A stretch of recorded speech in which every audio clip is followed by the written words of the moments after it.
About a month ago, I posted over on my community tab a question involving trends. Very specifically, I said 2026 trends, books, reading, fantasy, and adaptations. Which trends this year are you in favor of? Which are you already tired of? Which do you like but are worried are going to get overused? And before I get into all of your responses, I do kind of want to provide some of my feelings, as I like to revisit trends roughly mid-year and end of the year each year, because so much shifts and changes over the years, and sometimes even from month to month we start to notice new things popping up, and I like to assess them because sometimes things are fleeting and they're gone before you can blink twice, and then other things, they seem like they've been with us forever and we continuously come back to them thinking, when is this going to change? For example, the stickers, the permanent stickers on books. Why is this still a thing? Or the now on Netflix. We all hate it. Please stop. So, even though there are certain things that have stood out and seem to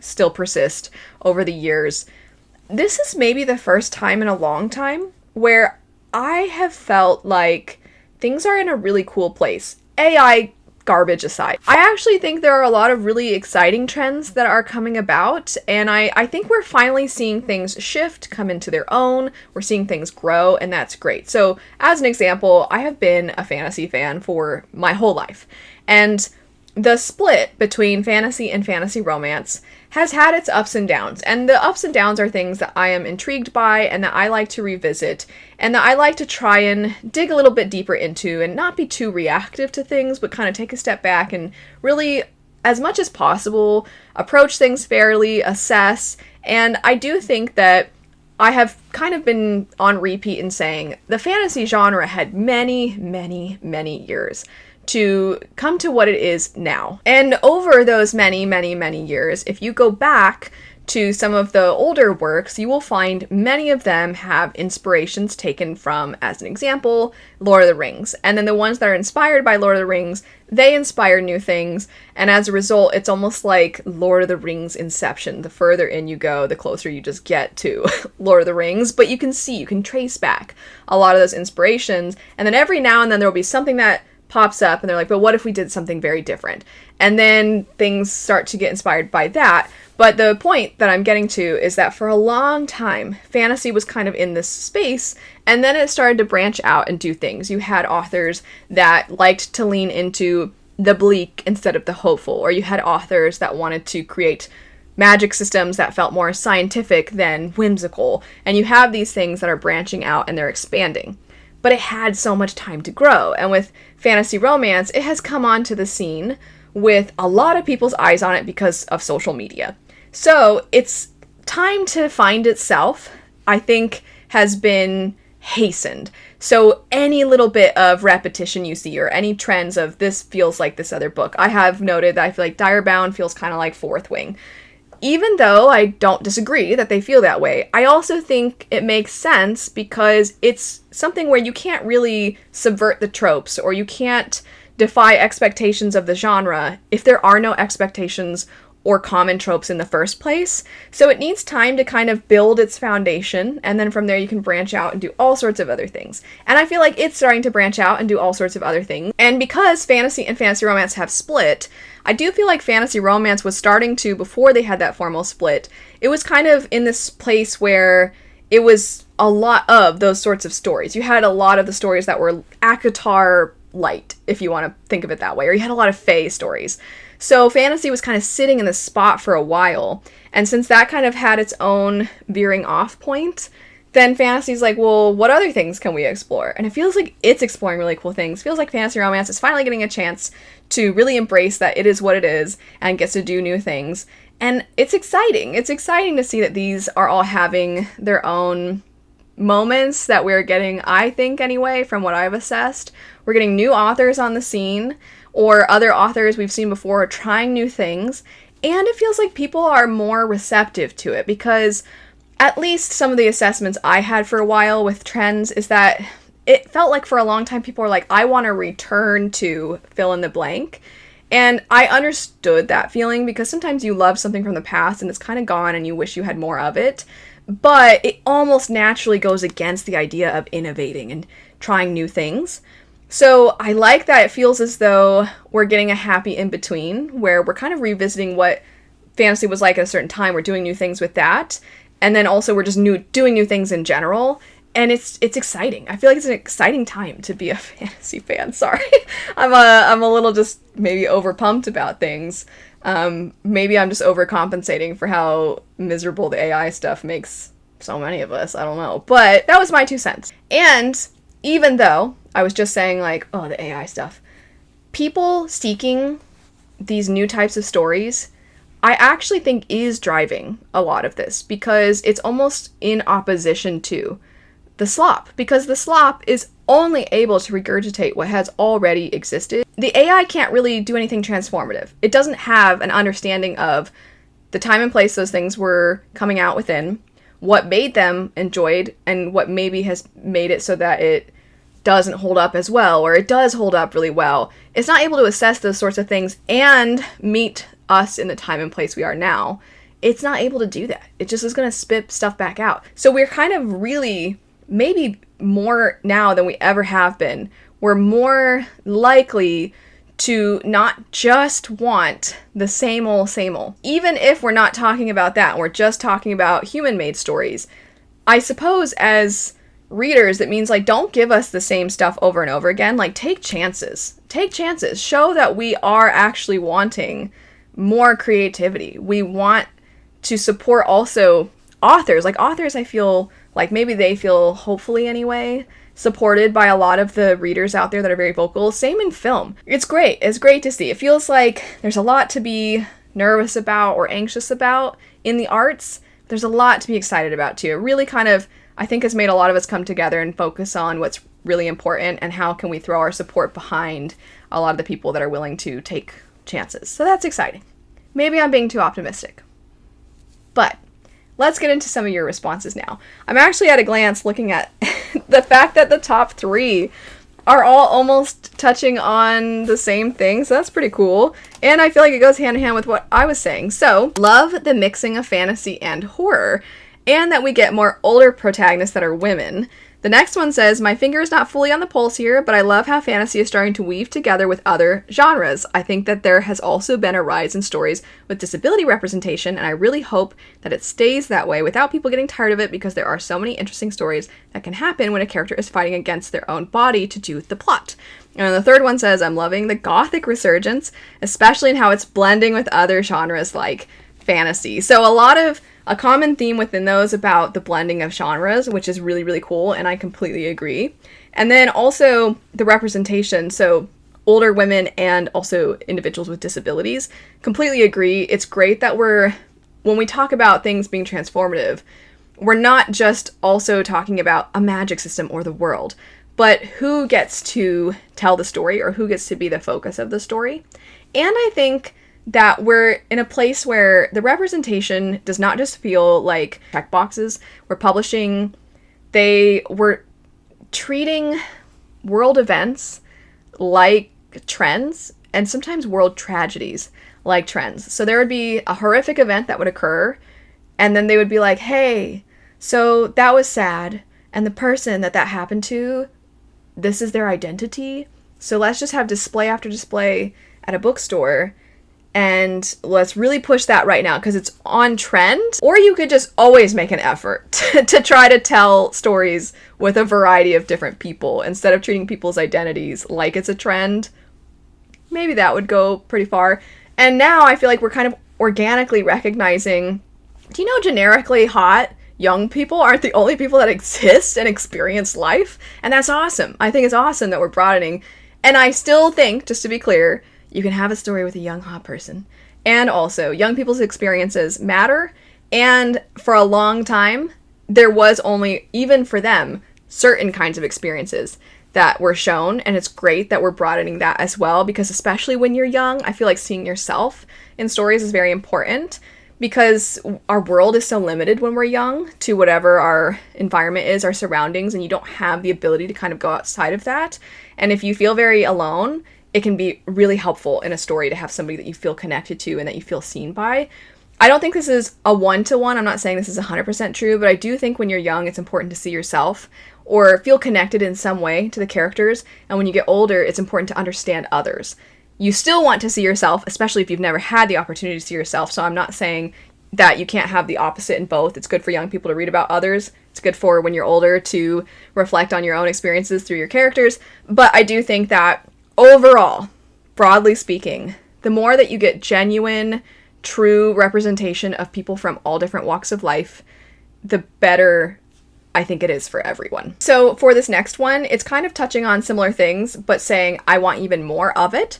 So Michael says, things I'd like to see more of, genre mixing, and some examples would be mystery with fantasy or horror, more middle-aged protagonists who act their age, close friendships that don't involve sex. If romance does happen, it would be refreshing to read one in which delicacy and sensitivity take precedence over long descriptions of the physical act. Lord, I'm showing my age here. I would like to find a great gothic fantasy novel. So I almost am like, I need the people that were saying like, oh, I like the new trend of gothic works, or the people that are like, I like the older protagonists. I feel like if you guys can give Michael some recommendations, because it's exactly what it seems like he's looking for, which is awesome. So you were also bringing in, though, the idea of like delicacy and sensitivity and things like that when there's romances. Obviously a preference, but I don't want, though, to make it seem as though just because it'd be great to see more of the sensitivity and delicacy in romances, that means anybody should be shamed for liking what they like. Whatever it is that works for you is what works for you. But once again, talking about trends, there have been quite a few books where, because we're like, you know what, we're going to embrace that we like our hot, sexy stories, you will get relationships that are a little bit more about the physical. And in the past, we didn't have as much of that. And for people that were kind of always shamed for wanting to explore that, because, I mean, if we think about it, we have horror stories or grimdark fantasy where people are being cut to pieces, tortured, all sorts of horrific things, but then we're like, clutch my pearls over consensual fun times between characters. So you're like, hey, if some people want to read about that, that's fine. If they want to read about these other things, whatever. It's up. It's good when there are different things for different people.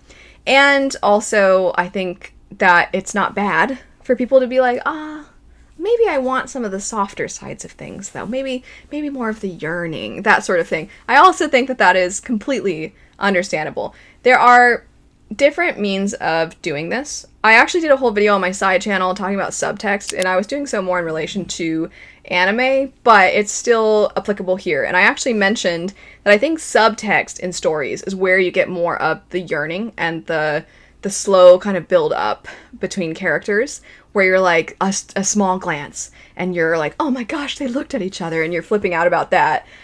That comes from the building through subtext, whereas the other one, that's not really what it's about. So it is completely about how it's baked into the story, and I do agree that it'd be nice to have more of that. I think another question, though, is where does that go? Because I think for a lot of people, fantasy romance has kind of become synonymous with a certain kind of relationship. So then if it is softer, usually that's because, not always, but it does feel like sometimes because that's not the main plot. So then that's not really fantasy romance. But if you're looking at a fantasy romance and you want something that's more tender and sweet, but is the focus also, I could be mistaken, but that feels especially rare. So if you have any of your own recommendations, feel free to leave those. And, I don't know if I think you're showing your age. I think it's okay to want that regardless of age. In fact, isn't there a thing about like young people these days are... Sorry, that made me sound. Isn't there a thing about they're like not dating as young and things like that, right? So, I don't know. Maybe it's not that you're older. Anyway, or maybe it is. That's okay too. And it's okay if you're showing your age. Anyway, Jessica says, I'm loving all the cozy books we've been getting this year, especially as we seem to be expanding from primarily cozy fantasy to cozy horror and cozy sci-fi. I'm not as well versed when it comes to horror and sci-fi, but I do think it's fun that cozy has found its place in other genres. I am a little worried when it comes to cozy works that they are going to get oversaturated in the market and that everybody is going to want the pendulum to swing back in the other direction. So I hope that publishing finds a nice balance. I think the fact that it's going into other genres could mean either thing. It could mean that like, oh, now it's just dominating everywhere, or it could mean, okay, so we've had some success here, but let's not overflood it in fantasy. Let's like make sure it's here and there. And then also let's bring it into some other genres. And then what's exciting is that does make it so that it's easier to try things out from other genres because they're good entry points. They're not as demanding. There's not as much going on. So they're good entry points to kind of try out other genres. And then people maybe will realize they really like that other genre and they'll want to read other things in it. And then it means we can have all these other sorts of things available to us. If you have any recommendations for cozy horror and cozy sci-fi, please feel free to recommend those. I mean this as unseriously as possible because it's not that big of a deal, but tired of romantasy getting used to describe any fantasy with even the tiniest bit of a love story in it. Agree. Also, just in general calling it romantasy. Can we go back to romantic fantasy or fantasy romance? It's so silly of me, but I'm tired of the mashup name like it's a ship in a fandom. I've touched on this before. From what I understand, fantasy romance is technically different from romantasy, though we use them interchangeably, and even if you subscribe to the idea that they are separate, people don't always mean the same thing for each label. So how I've understood it is that fantasy romance is similar to historical romance. The romance is the main thing. You could even argue the main genre. And then the first part is the adjective. So that first part is describing the setting for that genre. Obviously, historical romance, it would be historical setting. Fantasy romance, it'd be a romance with a fantasy setting. Romantasy, given that, as you said, it's a mashup, it's supposed to literally be a mashup, like more 40-60 or 50-50. It's supposed to be a combination of both. So you're going to have it be more high stakes, possibly. You're going to have the world maybe be a little bit more built up, fleshed out, and maybe a little bit more unique and distinct from our own. But also, there's going to be a romance that you're rooting for that is partially why you're wanting to turn the page. So, I don't disagree that it's kind of a funny name. And I know you're saying it's not that big of a deal, but I think it is supposed to be different. But I do very much agree that just because something has a romance doesn't make it fantasy romance or romantasy. I have seen a conversation specifically for something like Mistborn, where people are like, well, there's a couple in that trilogy, so you could say that that's romantasy. And again, if we do have the idea of fantasy romance and romantasy being different, then of the two, it would be more romantasy because there is obviously a very fantastical world and magic system and a plot that has nothing to do with the romance as the main driving factor. But there's a romance as well. I would say in book 2, it's probably like the biggest deal of the 3 books, kind of, as far as like the characters sometimes need to stop and talk and they think about things that relate to each other and it affects how they interact in other scenarios and things like that. But even still, I don't think I would say it's even 60-40 fantasy to romance. I don't know. It feels more of like maybe 75-25, maybe. But either way, I'm not bothered if you say that if you maybe are like, well, I could see it being something that works for romantasy readers because there is a romance in it. And if you like the romance, then you're like, well, maybe romantasy readers will like it. I'm not bothered by that or offended by that because it's not offensive. Even if you think it's inaccurate, it's like, well, it's not offensive. But fantasy romance is where I might be like, no. If the idea is that it's a romance with a fantasy setting, you're like, well, that's not true. That's definitely not what it is. But some stories barely have a romance, or there is a romance and it's so obviously not the plot, but because it's there, it will be called that. I'm with you. I'm always like, no. To be extra clear, and not because somehow it's so beneath it to ever be even associated with that. Not because of that, but because mislabeling things gives people the wrong impressions, and also you want books to find their target demographic.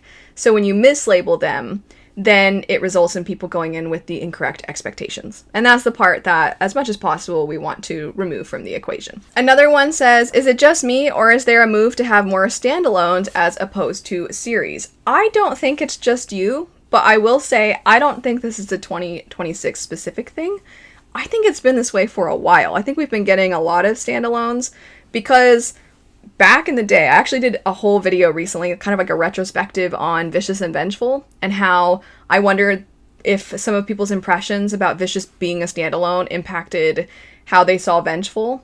But regardless, I remember there being a time where Vicious was one of the only things people consistently pointed to as, if you like fantasy, science fiction and fantasy, if you like these genres, here's a standalone. And it was almost always on those lists because there were so few. And it does seem like now, not only are we getting a lot of standalones, but we're getting series of standalones, or we're getting standalones and then another book that's a standalone in that world. It doesn't really matter which you read first. And an actual just ongoing series. From the beginning, we know it's the first in a series. I wouldn't say it's really rare.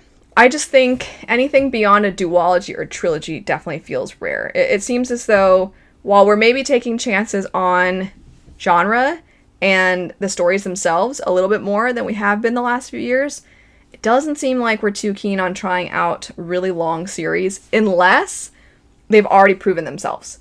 Unless it's a self-pub series that got really popular and it's, 7 books, 8 books, 9, 10, and publishing's like, oh, this is successful? Like, well, what if we helped market it and also made some money off of it? Then they support it. But I haven't seen too many series that are more than 3, 4 sometimes, but even then, not so much. I'm not a fan of the rise in trad wife horror, because the critique is usually quite shallow and aimed at an audience already primed to disagree with the trad wife brand / ideology. I am a fan of the increase in literary romance. I'm not a romance fan, but if it's in a litfic package, I eat it up. Interesting. Okay, so the first part, though.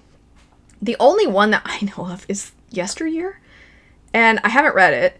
I'm interested in it, and I'm interested in the idea, and I haven't read that one, so I can't even say if I feel like that one is doing a good job.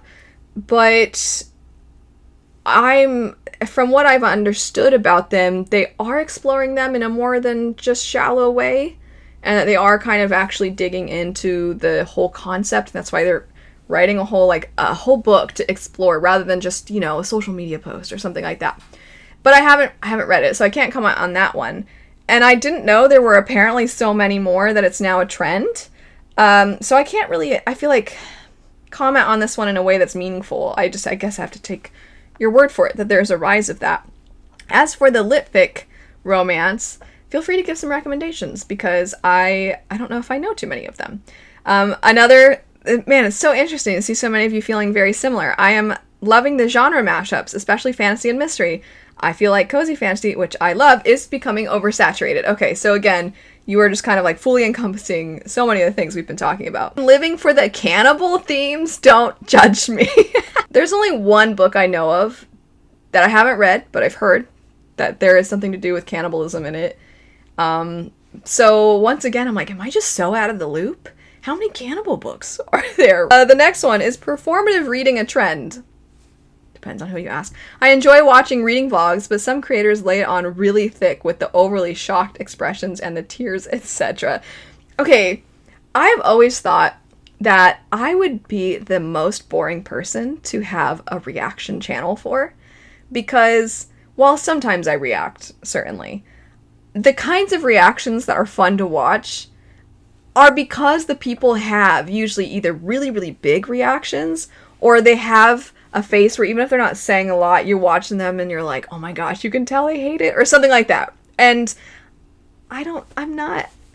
I feel like I'm not like that.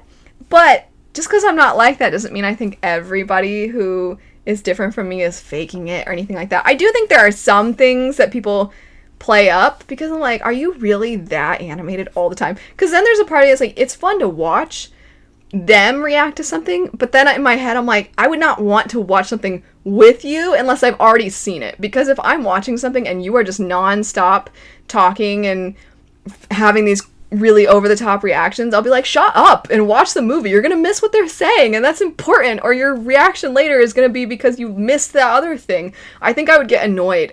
But as far as the actual reading part of things, I do think, I don't know, some people like plot twists and stuff people can really get into it, like, oh my gosh. And I think all that would happen for me is if I were to really literally have a camera on my face all the time, and not just like B-roll, I'm reading and my dog is near me.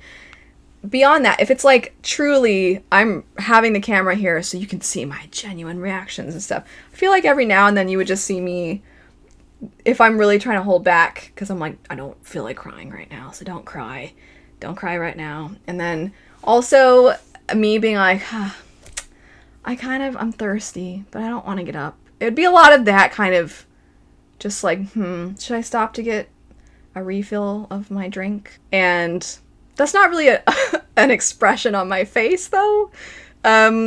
So even then, I don't know. I'm just not like that. So I think some people genuinely are just really fun, expressive people. I think there are some people that up it for the entertainment factor. But anyway, that's it for now for some trends that we are excited about and trends that we're tired of seeing. And thank you to everybody who submitted. I know I wasn't able to get to everybody's response, but we'll talk about trends again, I'm sure, in the future. But I think it seems like a lot of you felt pretty similar to what I was describing, where there's some pretty exciting things. Usually it's a lot of venting and complaining, but this time around it seemed like there's a little bit more that is on the happy side, so that's exciting. But anyway, let me know if there's some trends that you've been loving or trends that you've been hating this year in books and reading. Thanks so much for watching, though. I hope you have a great rest of your day, and I'll see you later. Bye.